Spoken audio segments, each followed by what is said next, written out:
Belle Isle is not a matter of if, it's a matter of when. Possibilities of it are just too great not to happen at some point. There's a 1,000-acre island, Belle Isle, that is owned by the government of Detroit. You say, "Hi, Mr. Government, we will buy this island from you for $1 billion. What else do you need to make this project happen?"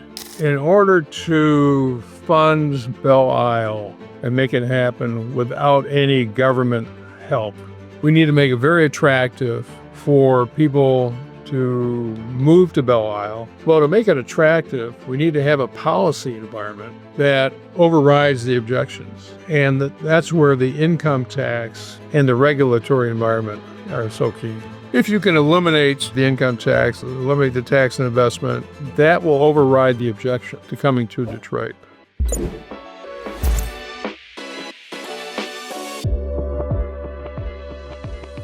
Welcome to the Charter Cities podcast. Today I'm joined by Rod Lockwood, who's the author of Belle Isle, Detroit's Game Changer, a recent book about building, I don't think you call it this, but a charter city on Belle Isle in Detroit. So tell us a little bit about the book and about yourself. Well, Mark, thank you for having me. I greatly admire the work you folks do. Yeah, Belle Isle is a real island. It's in the Detroit River, which is an international river separating Detroit from Windsor, Ontario. Very international.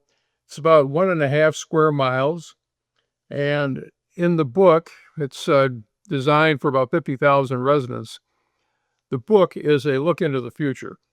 So Belle Isle currently is a park, uninhabited. It's been a park for quite a long time. And but it's an ideal location for the idea of a Freedom City.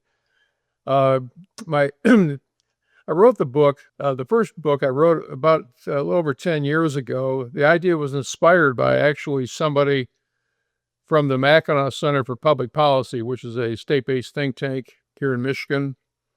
And one of the policy folks gave me a call back in 2000 saying, "I'm thinking about writing an article about privatizing Belle Isle, and what do you think it would sell for?" Because I'm in real estate. So he calls me up, and I do a little research, and I give him a number, several hundred million.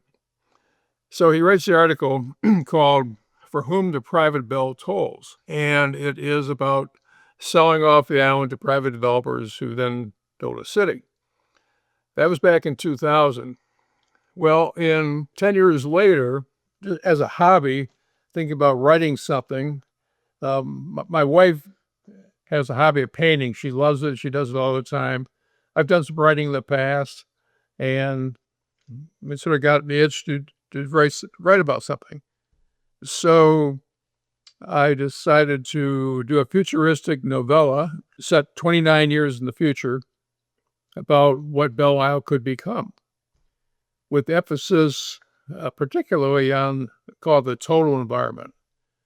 Now, when we think about environment, we think about water quality and air quality, but I wanted to go beyond that and talk about the visual environment and the audio environment. So as we're in a area, and let's say we're Belle Isle, excuse me, what do we see? What do we hear? Well, to create the optimum environment, I envision it as a walking community.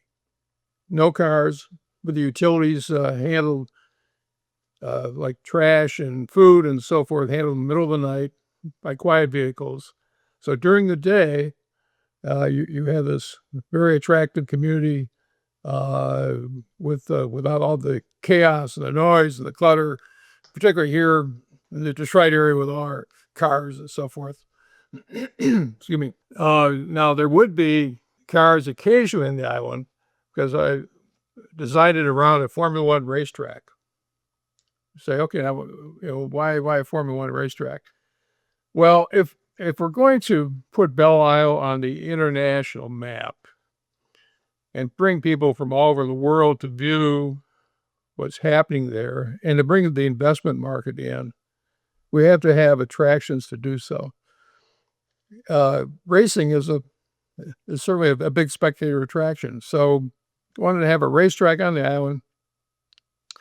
And then the transportation, since there wouldn't be cars, the transportation would be via monorail, elevated monorail, think like Disney World, And people that have cars, which in 29 years from now, probably the percentage of people that have cars might be less than now, but assuming they still have cars, they would park them off island on the Detroit side of the river in a transportation center.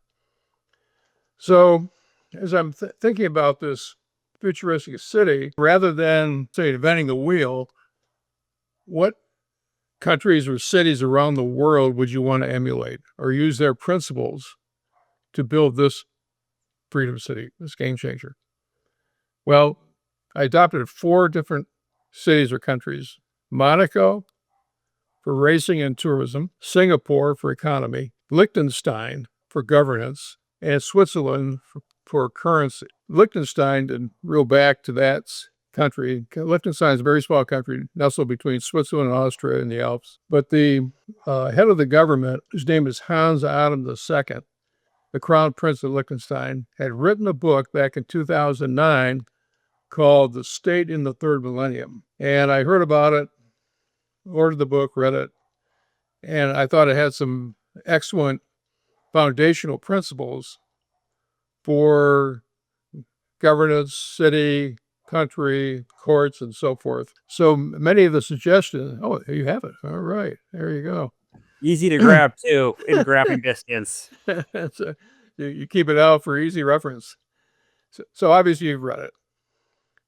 And the book just had some great ideas. So I adopted many of them into the book Belle Isle. And in the acknowledgments, I think I gave proper credit to the Crown Prince. So the foundations or tenets called a Belle Isle Freedom City: 1, spend less than 10% of GDP. In the United States and many of the Western countries, the spending has increased over time to just huge amounts, where government is now consuming over 40% of GDP in the United States. I've heard numbers like 40 to 43%. On the federal side alone, I think around 38%. And back around the turn of the last century, not this most recent, but let's say 1900, that number was around 3% for the feds, another 4 to 5% for the state and local, for a total of 8. Now we're over 40. So when the politicians talk about, well, we have to cut taxes, and both sides talk about it, right? They're really not addressing the problem. The problem is the spending. So at Belle Isle, we put it in the Constitution, spending has to be less than 10% of GDP. And the pro forma work I've done really got it running around 6 to 7%. It's very possible to do that if you have strong GDP and you take the social safety net and delegate it to private charity, because so much of it is consumed there. Another tenet of Belle Isle would be don't tax that which you want to encourage. So if you want to encourage work, don't tax income, or don't tax investment. So there'd be no tax on income, no tax on investment. So how does that translate then to the actual system? What do you tax? Well, about 80% of the tax revenue would be derived from taxing the raw land value, but not the building improvements upon the land. So what's the philosophy behind that? Well, what benefit does government give when it comes to real estate taxation? Who bears the risk if the building catches on fire? The owner or his insurance company? Government may come to fight the fire, try to put out in a few hours, but they don't bear the risk of loss. The benefit the government gives to a piece of real estate is by keeping the streets clean and safe, and and the sewers work and the water works and all that. That's the value they give. That's based upon the land only, though. So Belle Isle would have a land only tax, as opposed to the typical system used in this country called the ad valorem taxation, value tax of the total land plus improvements. The land tax would account for probably about 80% of the total revenue for city government. The other 20% we pick up through a consumption tax, sales tax. And that tax, from a rate standpoint, would have to be comparable to Michigan, because otherwise you have people, crossing the border to go buy in Detroit rather than buy on Belle Isle. By the way, Belle Isle would be fully accessible both for people living on the island, going into Detroit, going to Michigan, going other parts of the U.S., and vice versa. Anybody come on Belle Isle, it's really accessible. I have to do by monorail, but there's no gate. Another tenet would be having transparent government, more than we have right now, having posted job descriptions with pay. So if you're in the public sector, everybody knows what you make. If you don't want to have that information public, then work in the private sector. But it's important that we know what government employees are doing and how much they make doing it. The last tenet here I mentioned is having a strong anti-corruption measures. We have I think we did a survey right now in this country asking, you think the government, there's some corruption in government or whatever? The survey probably wouldn't come out so great. And so the latest thing going on is stock trading, is talk about legislation, trying to ramp that down. Well, banks, corporations, some government agencies like the CIA and so forth, they have security measures that are pretty stringent and work. And we can adopt some of those to keep corruption, if not totally out of our government, at least to a minimum. So people have confidence in it. Regarding the storyline, as I mentioned, this is a novella set 29 years in the future, where investors buy the island from the city of Detroit for $1 billion. We put about another $4 billion into infrastructure, which would be the water plant, the sewer plant, the racetrack, the monorail, the electric facilities, electric plant, which would be a small modular nuclear reactor. Then they sell resident medallions, call it. So if somebody wants to come and live in Belle Isle, they would buy a medallion. Current thinking on pricing is about $500,000 for a household. And we'd be selling all over the world.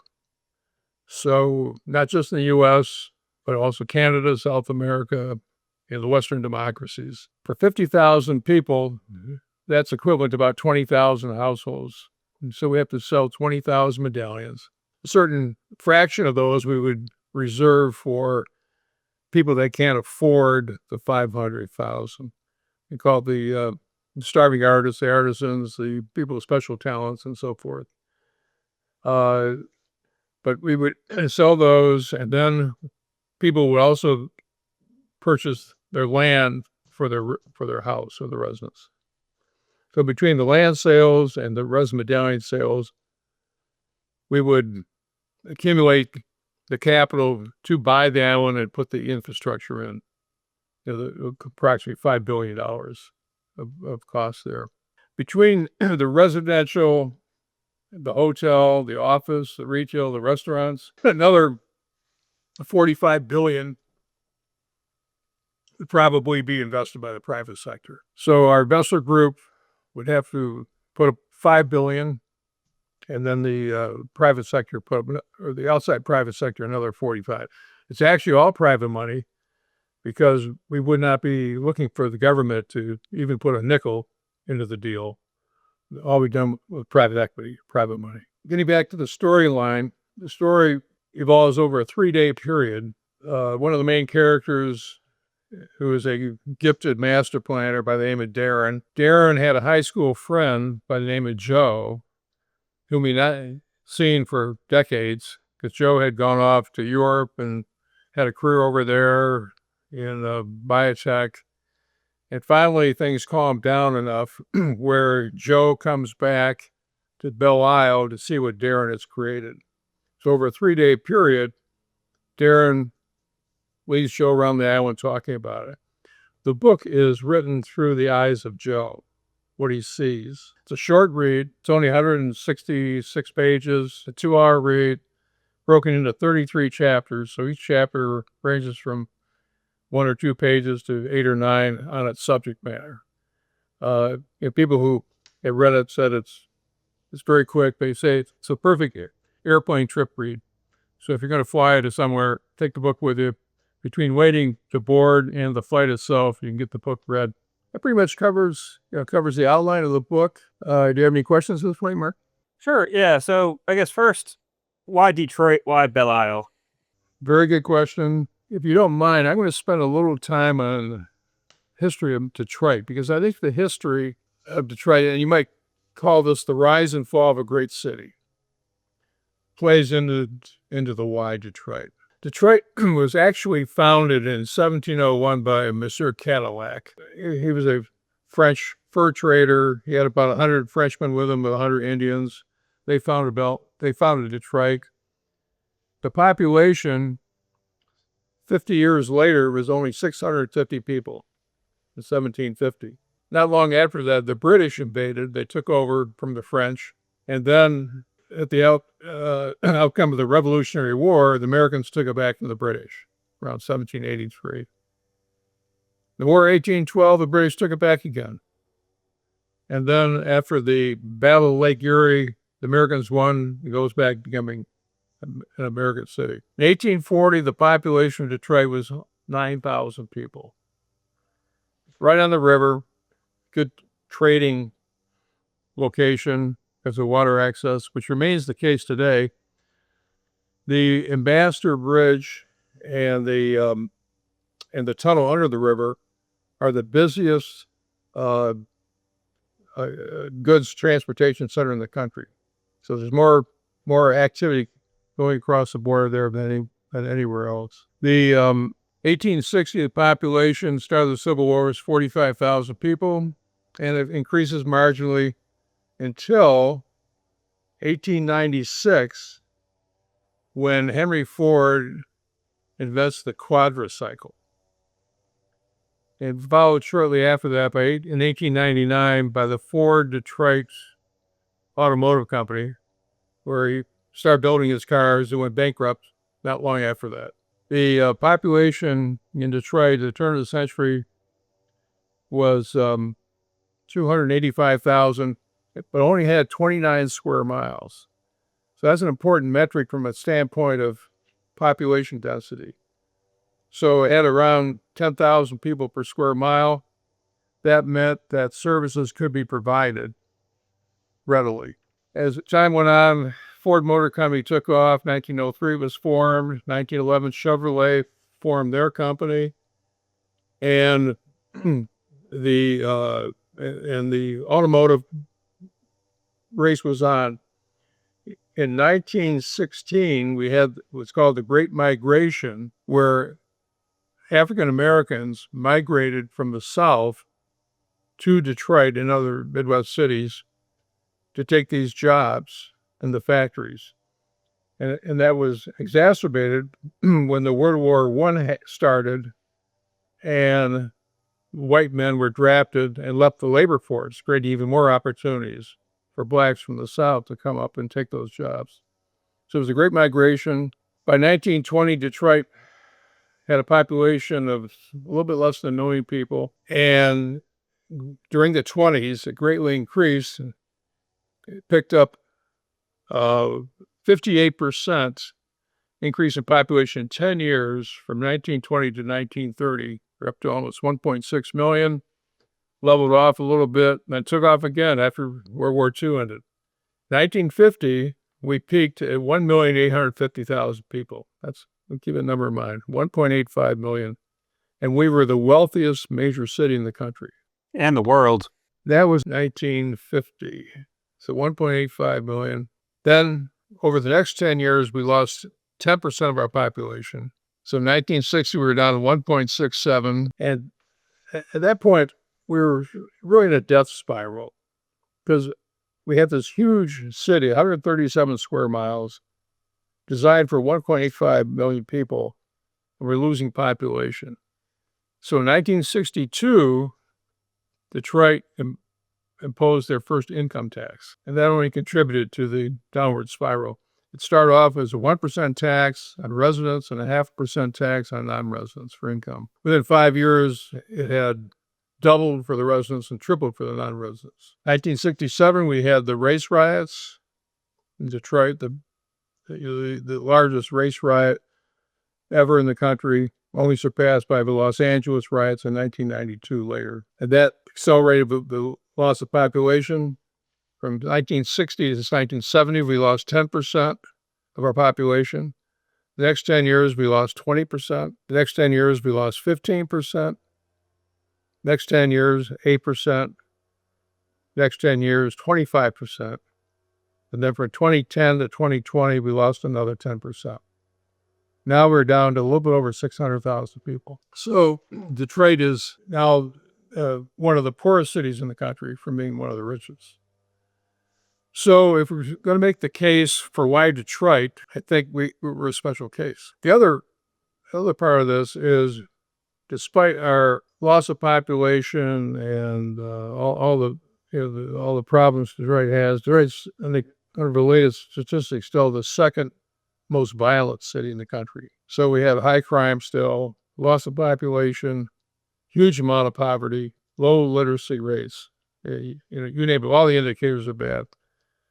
But we're lucky enough to have about 1,000-acre island that we own in an international river. So one side we're basket case, the other side we're lucky to have this piece of real estate. So let's walk through, I guess, the deal structure a little bit more, right? So there's a 1,000-acre island, Belle Isle, that is owned by the government of Detroit, right? And so you say, hi, Mr. Government, we will buy this island from you for $1 billion, right? What else do you need to make this project happen? That's a great question. In order to fund Belle Isle and make it happen without any government help, in the way of money I'm talking about, we need to make it very attractive for people to move to Belle Isle and shell out a fair amount of money, called $500,000 each, per household, in order to fund the purchase and the improvements and the design fees and all the rest of that stuff. So there's a sales element to this. We just can't say, well, they're going to come and do it. The people who are, Detroit, I hear it's a crime city, or your winters are cold, or whatever objections one might come with. Well, to make it attractive, we need to have a policy environment that overrides the objections. And that's where the income tax and the regulatory environment are so key. If you can eliminate those or adjust those things, eliminate the income tax, eliminate the tax and investment, have a taxation system I'm talking about, that will override the objections to coming to Detroit, because we'd be the only spot in the Western world that had that. How do we get that? Well, that's the $64 question. Is why would the federal government, which is the big taxing part of the taxation system, the state has a 4.25% tax. It's minor. Why would the federal government do that? Would it drain resources? Is it going to be like a black hole, and all the rich people in the country move there to Belle Isle and they don't pay tax now and blah, blah, blah? There are two reasons why that would not happen. One is the uber rich, they got so much money after taxes, they don't care. Bill Gates isn't going to move from where he lives in Washington, or Elon Musk from Austin, or whatever it may be, to move to a small island in the Detroit River. The other is the island being only 1.5 square miles isn't big enough to absorb much. So it's big enough to be an effective social laboratory for change, to be a beta, but not so big as to hurt other areas. It's really the right size. And so, okay, that's I guess part of it. My understanding is that Belle Isle is currently managed by the state of Michigan, right? So you've got kind of three layer three layers that you have to go through, Right. right? How to Right. deal with the city of Detroit. In my understanding, or even if you put a lot of money on the table, that can still be challenging because Detroit people might say, "Yes, that's our park. We don't want to give it up." Right? Detroit is a majority black element, so there might be an element of there as well. You've Mm-hmm. got Michigan, where this might be considered a conservative or libertarian idea. In Michigan, the governor is currently Whitmer, right? So you've got Yeah. a blue governor, and then you've got national level where Trump has floated the idea of freedom cities, Mm-hmm. and so maybe he embraces this as a freedom city. But like, how do you get there? Well, those are great questions. First of all, Whitmer is term limited, so she's going to be gone next year.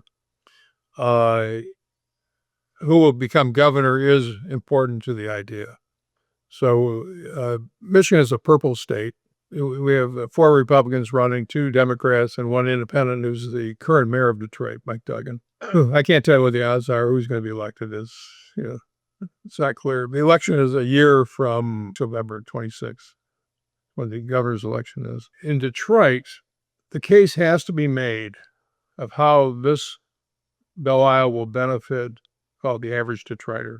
And it's my strong belief, I think the case can be made, that by bringing in all this investment and wealth and new people, that the spillover effects that Belle Isle will have on Detroit, which I'm confident will happen, is going to create job opportunities and the capital to invest in at the literacy education, which is so badly needed in Detroit.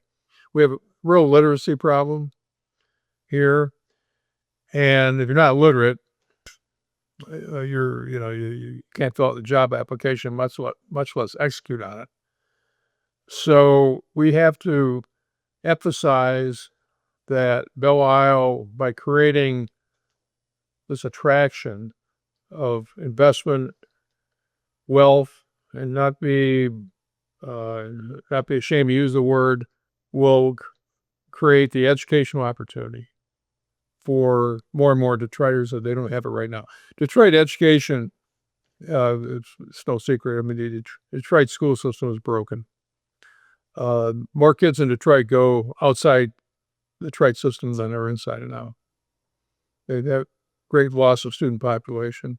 Literacy is a real issue here. This would be an asset to help improve that. So that's the sell on the Detroit level. The sell at the state level, politically, is Detroit has been viewed for a long time as sort of a black hole for state taxpayer money, and that there would no longer be that, because Belle Isle would turn that around, become a positive income generator, as opposed to being a welfare city. And yeah, and how right at the beginning of this call, you described Belle Isle as a potential freedom city. Mm-hmm. So you first, I guess, published a version of this book 10, 12 years ago. Right. Obviously, Trump was not on the national stage in politics at that point. The freedom city idea is, I don't know, 2.5 years old or so. So kind of how has that influenced your thinking and your advocacy for kind of the legal framework you would need to make this project successful? Another good question, Mark. Back 10 or 12 years ago, Hal Sperlich and I made a trip to Lansing and we asked for a meeting with Governor Snyder, who had just been elected. We didn't get the meeting with Governor Snyder. We got the meeting with Lieutenant Governor Kelly and made the presentation about Belle Isle and how we were looking for the support of the administration, the Republican administration at that point. Lieutenant Governor Kelly had 2 comments, at least 2 I remember. One was, "This is the biggest project I've ever heard about."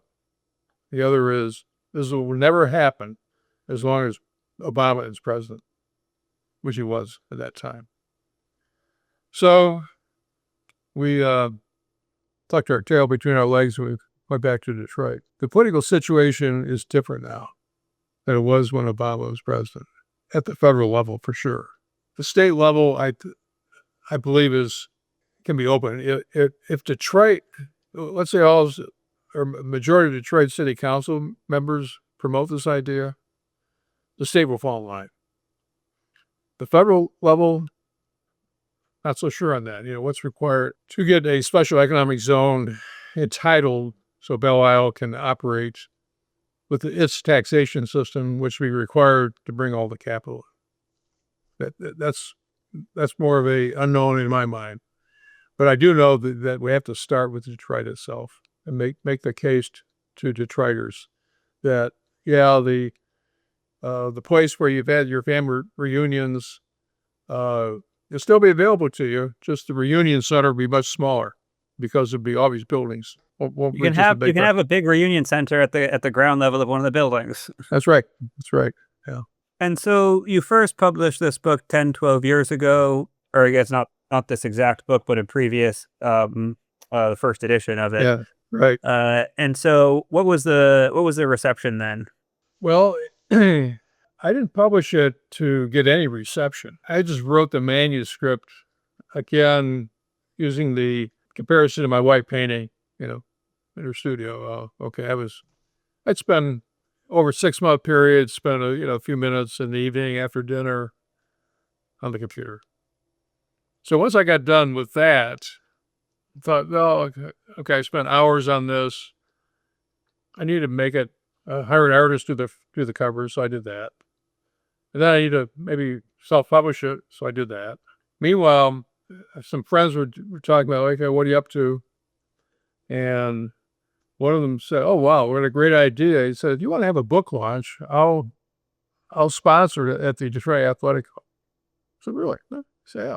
He said, "I think it's a great idea. Let's do that." So we did. Well, about 55, 60 people showed up, including city officials, we had some speakers, and next thing I know, I'm getting interviews all over the country. John Stossel's producer calls me, wants to go to New York and on a show.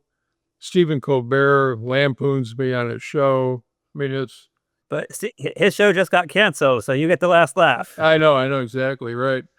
So it got much more attention than I ever envisioned. P.J. O'Rourke looks me up, the author.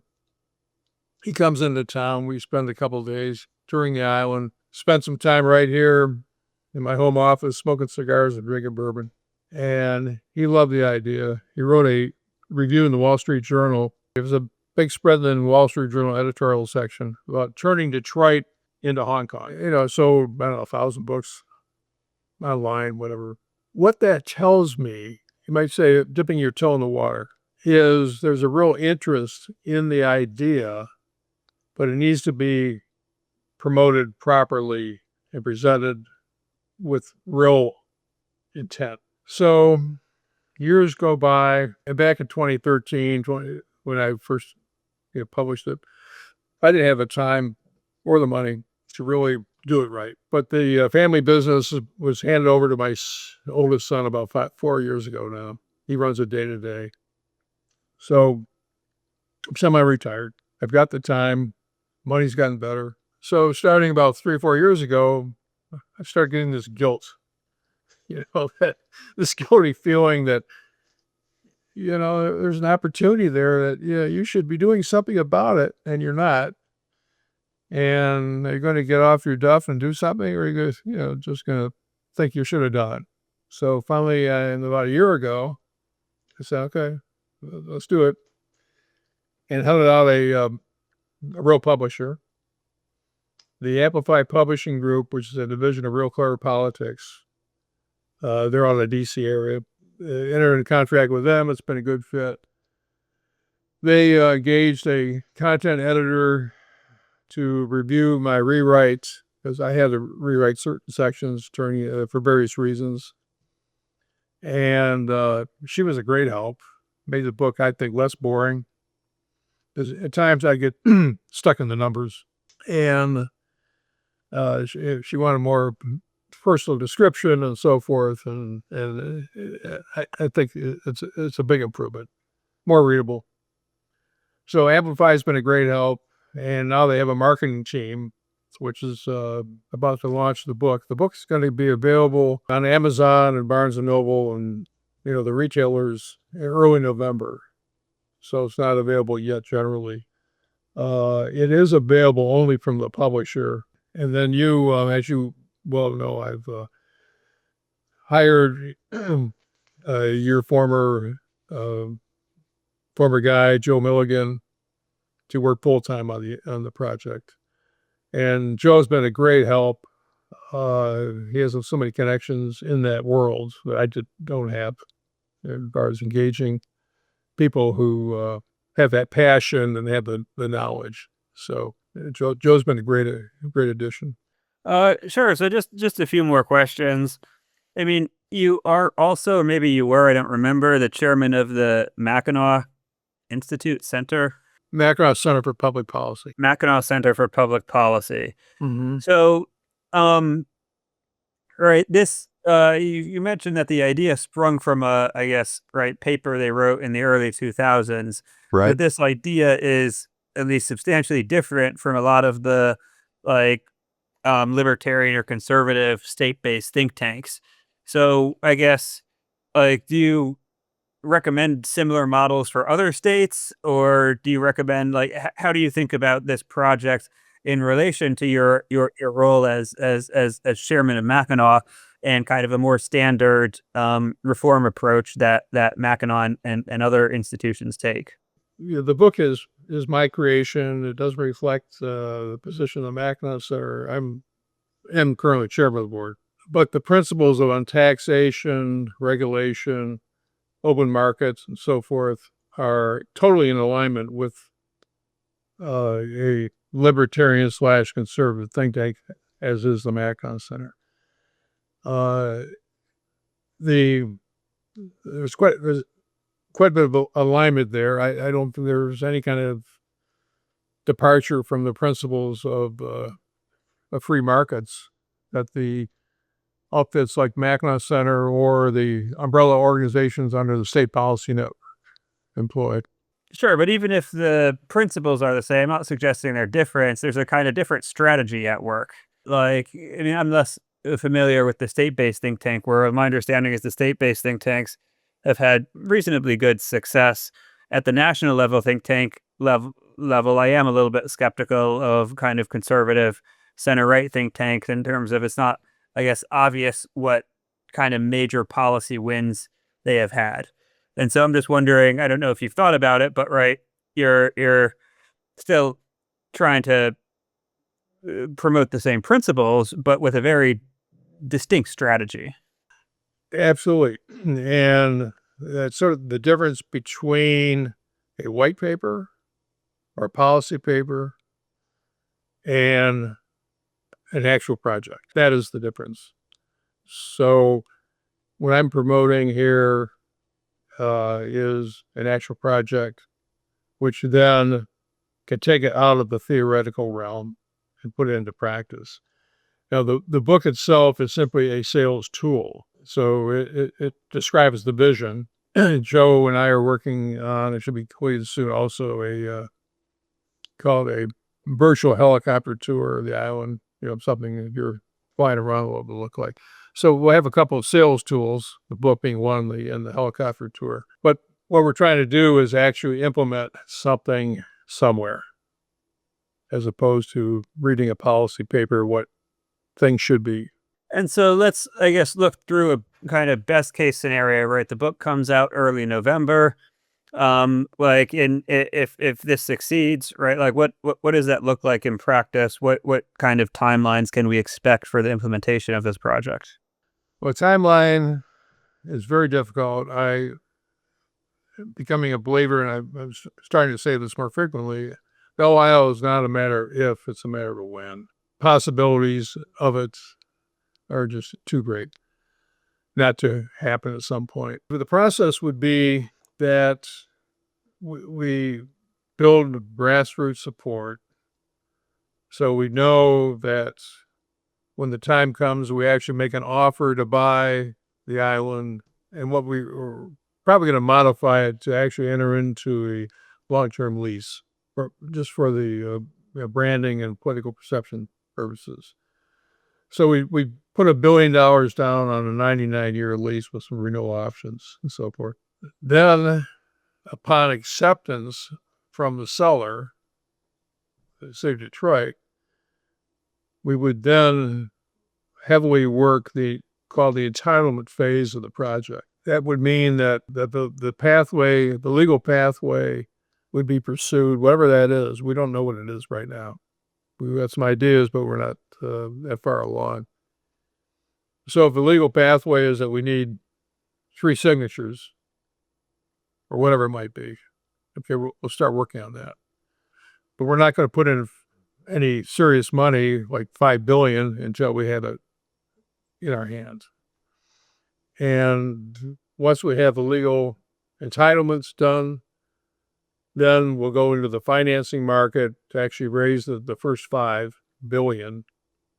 And if we have the foundations I'm talking about here, I think it'll be relatively easy. I mean, nobody in the money world I talk to say, "Oh, this is going to be a trouble raising the money. If you can get this done, the money will be there quite easily." The problem is, the political and legal end of it. So that's the bigger hurdle.